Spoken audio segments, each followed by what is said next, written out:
El término proviene de una corriente evangélica conocido como The Fundamentalist, que en los años 20 buscaba desde la línea del protestantismo norteamericano buscar los fundamentos verdaderos de la fe.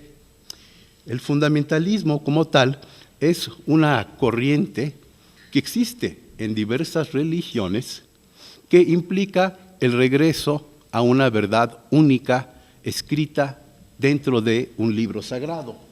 Aquí voy a utilizar sobre todo el texto bastante útil de Enzo Pace, Los fundamentalismos del siglo XXI, y él aquí aclara bien esta relación.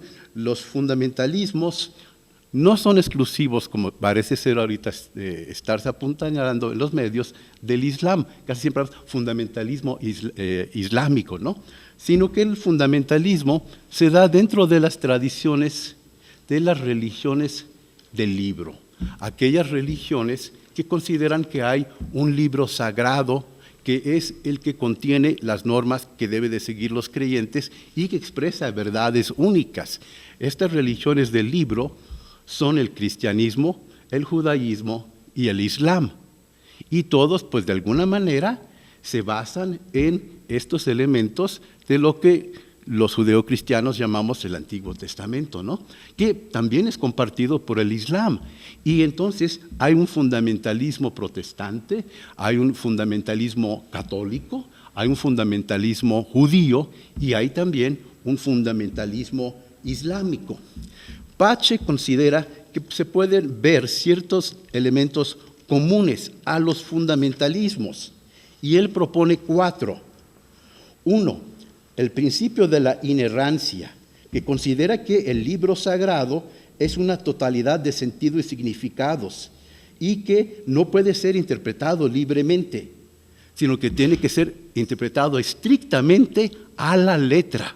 El libro sagrado dice la verdad, según estos fundamentalistas. Estos elementos también son ahistóricos. El mensaje religioso contenido en los textos sagrados revela toda la historia, habida y por haber. Esto implica que la ley divina que es señalado en el libro sagrado es superior a la ley de los hombres. O sea, el texto sagrado contiene las normas que deben de seguir los creyentes. Y como tal, hay un mito de fundación que es considerado absoluto. O sea, lo que señala el libro sagrado es la verdad. El mito de origen es considerado como verdadero y no puede ser puesto en duda. Estos 4 elementos aparecen en los diferentes fundamentalismos. Todos apelan a un libro sagrado, ¿no? En el caso de los cristianos y católicos, a la Biblia. En los casos del pueblo hebreo, el Antiguo Testamento y el Torá. Y en el caso del Islam, el Corán y sus derivados. Ahora, esto implica también que hay una verdad absoluta que se debe de seguir, porque esta fue revelada desde la divinidad. Aquí hay una gran importancia que se da en los movimientos fundamentalistas a los símbolos religiosos que vienen de la memoria colectiva. Y estos símbolos religiosos implican un linaje directo de los creyentes con su mito de fundación.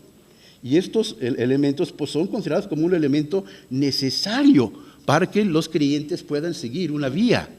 ¿Cómo debe de seguir el creyente su vida en el mundo moderno, lleno de tanta incertidumbre? Pues tiene que seguir las observaciones del libro sagrado. Otro elemento que aparece en el fundamentalismo es la idea que hay un enemigo claro, que se opone a la verdad escrita en el libro sagrado, que se puede decir en términos generales la modernidad, la sociedad secular, la sociedad que se opone a las normas que deben de seguir los creyentes. Y es interesante que en los fundamentalismos aparece claramente este elemento antagónico entre el creyente y la realidad que es su enemiga, la sociedad que no quiere que se lleve a cabo aquello que está descrito, ¿no? Esto es un elemento interesante porque vemos que se ha discutido cuál es la relación de los fundamentalismos con el mundo moderno. En realidad, los fundamentalismos nacen a partir de la modernidad. O sea, no es que ellos sean simplemente un elemento de rechazo, sino que si no hubiera esta realidad que no le da el espacio que ellos quieren tener a la religión, no habría fundamentalismos, ¿no? Nacen a partir de la modernidad, cuando ellos sienten que se ha desplazado la religión, que debería ser el modelo único de los creyentes, ¿no? Entonces son elementos de la modernidad. Como tal, el que ha acaparado sobre todo la atención es el fundamentalismo islámico. Pero como les señalo, recuerden que hay también otros tipos de fundamentalismos, ¿no? El fundamentalismo hebreo es igual de mortífero, igual de mortal que el islámico, pero ese no ha sido criticado. ¿Recuerdan cuántos niños palestinos se murieron en nombre de la defensa de la tierra sagrada? Y de eso no se dijo nada. Inclusive Netanyahu estaba marchando allí al lado de los laicistas en el gran desfile que organizó Hollande. Bueno, dentro del islamismo fundamentalista hay un elemento que destaca la importancia de que el creyente debe de seguir al pie de la letra a la Sharia. La Sharia son aquellos elementos sacros del Islam que están expresados específicamente en un libro, en una parte del Corán, ¿no?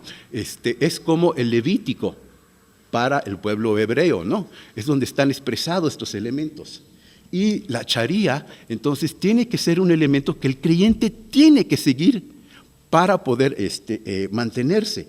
La Sharia claramente tiene elementos conflictivos con lo que consideramos en las sociedades modernas. De esto no hay forma de negarlo, ¿no? El papel de las mujeres es muy acotado, es mucho más limitado. Claramente las mujeres aparecen dependiendo de los derechos, no tanto del hombre, sino de la familia, que es dirigida patriarcalmente. Pero es la noción que la mujer debe de seguir los elementos para que se pueda mantener el honor de la familia, ¿no? Y claramente las penas son distintas. Hay claramente, como en todas las religiones del libro, una prohibición hacia el homosexualismo, que no es permitido dentro de las 3 religiones del libro. Bien lo señala el Levítico cuando dice: aquel hombre que se acuesta con otro hombre como si fuera mujer es una abominación. Y como tal, en el fundamentalismo no hay espacio para la homosexualidad. Inclusive en algunos países donde se mantiene es castigado con pena de muerte. Un elemento también interesante es que no se permite cambiar de religión. Si tú naces dentro de la fe verdadera, tú no tienes derecho de cambiar de tu credo. Por lo cual, los misioneros en varios países donde se aplica la Sharia son prohibidos. Y en algunos inclusive el cambiar de religión puede ser castigado con pena de muerte, ¿no? También dentro de este fundamentalismo hay una noción de la yihad. La yihad es la obligación del creyente de extender la fe verdadera, de pasar a extender lo que se llama el Dar es Salam, la tierra del Islam, ¿no? Y esto es visto como una obligación. No implica necesariamente la guerra, pero sí implica la obligación personal de defender la verdadera fe, ¿no? Les digo, no es exclusivo del Islam. Recuerden, en el fundamentalismo hebreo y en algunas partes del fundamentalismo cristiano existe la misma noción de guerra justa y sagrada, que inclusive aparece en la Biblia. Cuando los hebreos luchan contra los filisteos, son considerados sus héroes, ¿no? Ahora, hay que recordar también que existe una diversidad de elementos del Islam. No todo el Islam es igual, ¿no? Y como tal, hay islamistas moderados y hay islamistas radicales, que muchas veces en todo esto se trata de dar una imagen distorsionada del Islam, pareciendo como todos los islámicos como fundamentalistas, cuando hay islámicos que están buscando cómo tratar de tener otra relación. Inclusive, dentro de los países que se llevan con un señalamiento hacia el Islam, hay diversidad de posiciones. Tenemos países islámicos relativamente seculares, como Turquía, como Túnez, como Marruecos, y tenemos países donde se aplica estrictamente el Sharia, ¿no? Como son Arabia Saudita, Qatar, Bahrein. Entonces hay que recordar que también el mundo islámico es diverso. Ahora, ese es en cuanto al fundamentalismo. Vamos ahora a señalar los principios de la laicidad, que es otra noción. La laicidad viene del término laicus, que es pueblo, y sí tiene una relación interesante con el término religioso, porque el laico en términos del cristianismo se refiere al que no es el sacerdote, es el pueblo. Pero la laicidad como tal es un término que se refiere a la separación de religión de Estado y depositar estos elementos en el pueblo que va a ser representado por el Estado.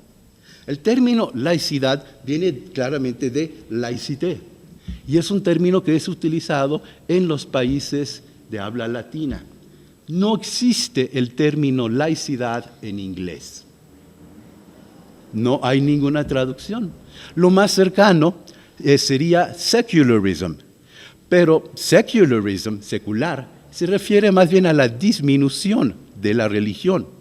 El término laicidad como tal aparece definido por primera vez en la Enciclopedia Larousse en 1873, que es cuando se trata de dar este sentido de lo que es la laicidad, y claramente se viene de la tradición francesa de la Ilustración de la separación de Estado e Iglesia. Y allí seguiré la definición que da Roberto Blancarte en este texto que es Retos de la laicidad y la secularización en el mundo contemporáneo del Colegio de México. Y Blancarte señala laicidad como un régimen social de convivencia cuyas instituciones políticas están legitimadas principalmente por la soberanía popular, no por elementos religiosos. Esto implica que el Estado se mantiene sujeto a la soberanía del pueblo y que no va a ser influenciado por elementos religiosos. Ojo, esto no implica que sea antirreligioso, no es secularism, no es secularidad. O sea, se reconoce la existencia de las religiones, pero son separadas del Estado, ¿no? Y es interesante que la primera referencia a la laicidad en la República Francesa es alrededor de las escuelas. Es donde primero se establece la importancia de, en 1871, separar las escuelas de la Iglesia Católica y que sean parte de lo que ha creado el Estado, ¿no?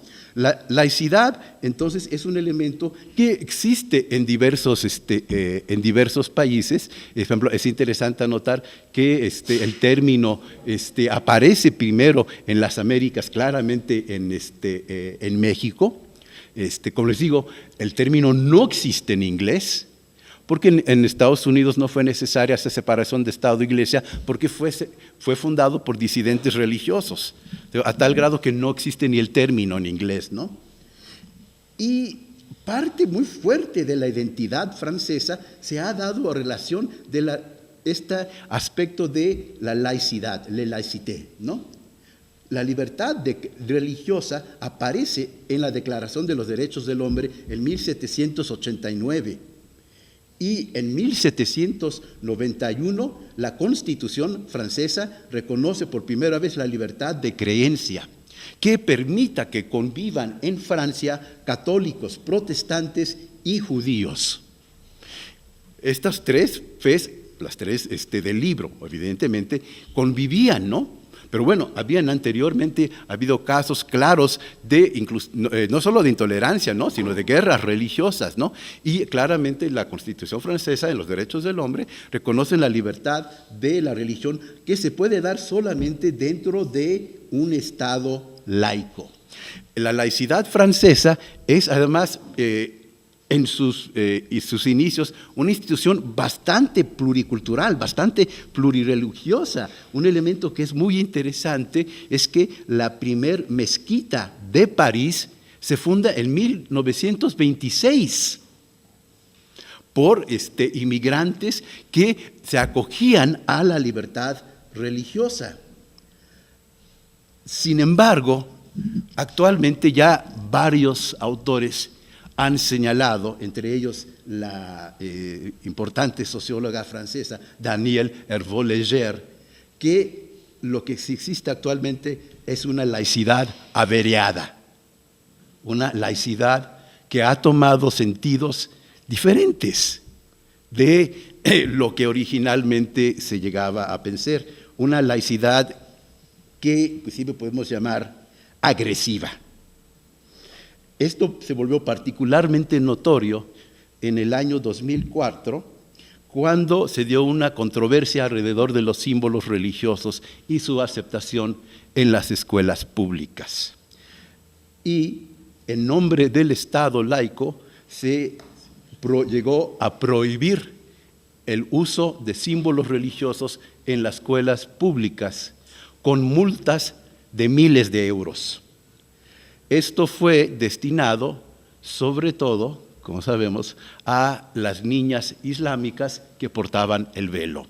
Aunque, para ser justificable, se decía que tampoco se iban a permitir símbolos hebreos y que no se iban a seguir las fiestas religiosas, ¿no?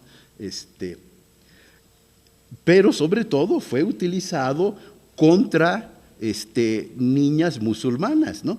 Este elemento llevó una discusión muy fuerte y es interesante que unió grupos bastante disímiles, desde socialistas, conservadores y feministas.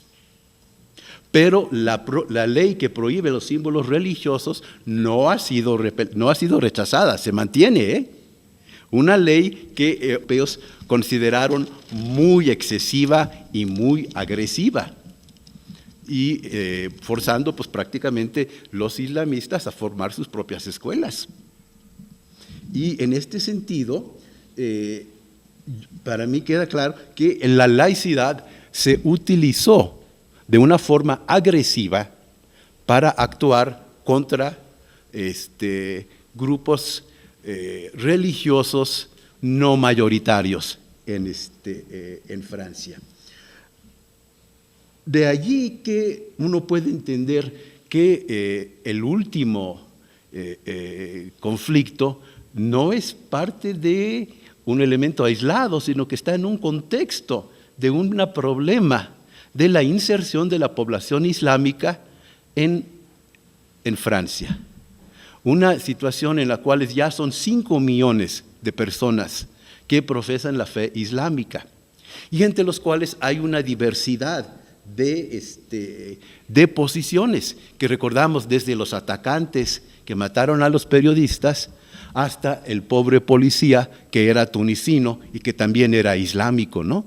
Allí vemos estas posiciones desde islamistas moderados y islamistas fundamentalistas. Y para ellos es claramente percibido el Estado francés como un Estado en donde la libertad religiosa islámica es restringida. O sea, es acotada desde que hay preceptos que ellos consideran que están dirigidos a la población islámica. Ahora, aquí hay un elemento que es interesante, porque vemos que realmente hay dos lenguajes que nos están hablando. Tenemos por un elemento un tipo de laicidad agresiva y por otra parte un fundamentalismo. Una laicidad que señala la existencia, la creencia, claramente también en los derechos del hombre aparece la libertad de expresión. Pero en el fundamentalismo no hay libertad de expresión para agredir a la fe única, en todos los fundamentalismos. O sea, no se permite la libertad para atacar aquellos elementos que son parte de una tradición sagrada y contra los cuales no, la libertad de expresión se puede dar en otros ámbitos, pero no allí. ¿Por qué? Porque es la verdad revelada. O sea, este es el elemento que ellos señalan. Entonces, son elementos que no, estamos hablando de contextos muy diferentes. O sea, para los grupos fundamentalistas, los símbolos religiosos son todo. Es la verdad última, allí está lo que se ha descrito. Y en cambio, para el Estado laico, pues no son más que elementos, objetos, cosas, representaciones. En cambio, ellos enfatizan el elemento de las normas, de ciertos valores que son considerados universales a partir de un texto histórico. También es un texto histórico la Declaración de los Derechos del Hombre, ¿no? Bueno, entonces aquí vemos algunos aquí que han dicho, bueno, pero entonces se va a justificar estos actos de violencia, porque los que atacaron llevaron a cabo una violencia física. Ok, los fundamentalistas señalan que es lícita la violencia física contra los infieles. Lo justifican. Pero este laicismo agresivo señala que es lícita la violencia simbólica contra los creyentes. Tómenla. Y busquen hacer un diálogo entre esto. O sea, por una parte están los fundamentalistas diciendo, aquellos que atacan mis símbolos, mis elementos, se vale la guerra justa. Y los otros están diciendo, pero como somos los no creyentes laicos, nosotros sí podemos ejercer violencia simbólica contra ustedes. Sí podemos burlarnos de ustedes. Y si ustedes quieren participar en nuestra sociedad, tienen que aceptar que tenemos ese derecho. Como pueden ver, las puertas del diálogo se están cerrando. O sea, están hablando en dos términos diferentes, ¿no?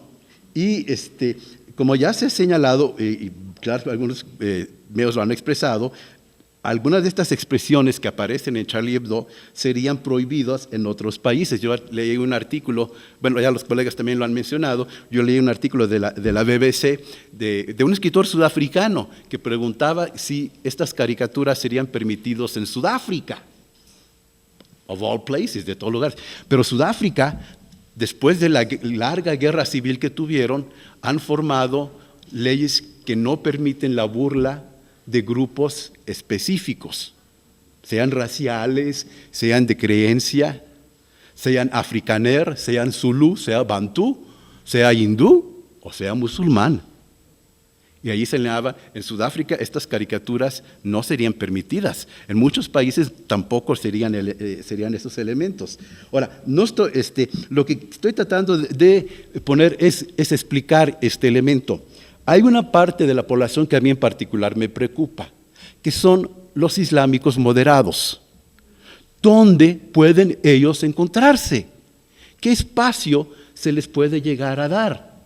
Ellos que dicen, bueno, yo no quiero participar en elementos de fundamentalismo, yo quiero vivir en esta sociedad, pero no quiero sentir que mi grupo sea discriminado, no quiero sentir que mis creencias son actuadas de esa manera. Y cada vez más se les hace difícil mantenerse. Yo leí un artículo sobre jóvenes islámicos en Suecia, y el artículo se preguntaba por qué los jóvenes en estos países acudían a estos grupos. Y en las entrevistas aparecían elementos muy interesantes. Jóvenes que decían, bueno, lo que pasa es que toda la gente en la calle se te queda viendo porque eres diferente. Llegas y la gente hace comentarios, ¿no? Les dices, mire, que estoy en la escuela y que mis compañeros llegan a decir, ay, aquí adentro huele muy café, ¿verdad? Huele muy oscuro, porque aquí hay gente que no son como nosotros. O una muchacha que llega y le dicen a otros compañeros, pues por más que tú quieres, nunca vas a parecer sueca. Y entonces llegan a la escuela islámica y le dicen, aquí es tu casa, tú eres uno de nosotros. ¿Y a dónde van a acudir? O sea, yo el elemento que veo es que hay una contradicción que señala, bueno, por una parte vamos a defender el multiculturalismo y apoyar a los islámicos moderados. Pero el convenio social implica que tú también tienes que respetar que nosotros podemos denigrar a tus símbolos.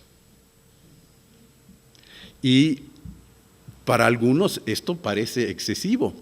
Yo creo que un elemento dentro de esta situación es que habría que crear situaciones donde pudiera haber mayor aceptación de los islámicos moderados para que ellos pudieran encontrar un espacio, pero realmente dentro de los últimos acontecimientos simplemente no lo veo.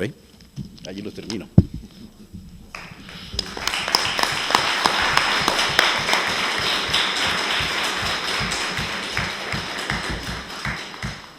Bueno, había olvidado presentarlo, digamos, no es necesario, ya sabemos que es doctor en ciencias antropológicas de esta casa, ¿sí? Y que trabaja religiones. Abrimos espacio para preguntas, para un debate.